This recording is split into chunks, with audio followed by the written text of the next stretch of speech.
Cinema news എന്ന സെഗ്മെൻറ്റിൽ സിനിമയുമായി ബന്ധപ്പെട്ട ചില ന്യൂസാണ് ഞങ്ങൾ നിങ്ങളിലേക്ക് എത്തിക്കുന്നത്. ചില ക്വിക്ക് അപ്ഡേറ്റ്സ് നോക്കാം. തഗ് ലൈഫ് എന്ന സിനിമയുടെ ചിത്രീകരണത്തിനിടയിൽ കമൽഹാസനും നാസറിനുമൊപ്പം ഹെലികോപ്റ്ററിൽ നിന്നും ചാടി ഇറങ്ങുമ്പോൾ നടൻ ജോജു ജോർജിന് പരിക്കേറ്റു. ഇടതുകാലിൻ്റെ എല്ലിന് പൊട്ടലുണ്ട്.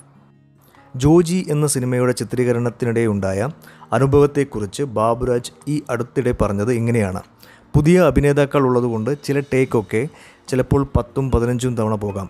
22ാമത്തെ ടേക്കൊക്കെ ആയിരിക്കും അവർ ബെസ്റ്റായിട്ട് ചെയ്യുന്നത്. 3-4 ദിവസം കഴിഞ്ഞപ്പോൾ ഇത് സെറ്റാവില്ല, തിരിച്ചു പോയേക്കാമെന്ന് വിചാരിച്ചു. പക്ഷേ ഫഹദ് 15 ടേക്കൊക്കെ എടുത്ത് കൂളായിട്ട് നിൽക്കുന്നത് കാണുമ്പോൾ അത്ഭുതം തോന്നി. മറിമായം ടെലിവിഷൻ പരമ്പരയിലൂടെ പ്രേക്ഷകർക്ക് പ്രശസ്തയായ രചന നാരായണൻകുട്ടി ഇപ്പോൾ സിനിമാ മേഖലയിലും സജീവമാണ്.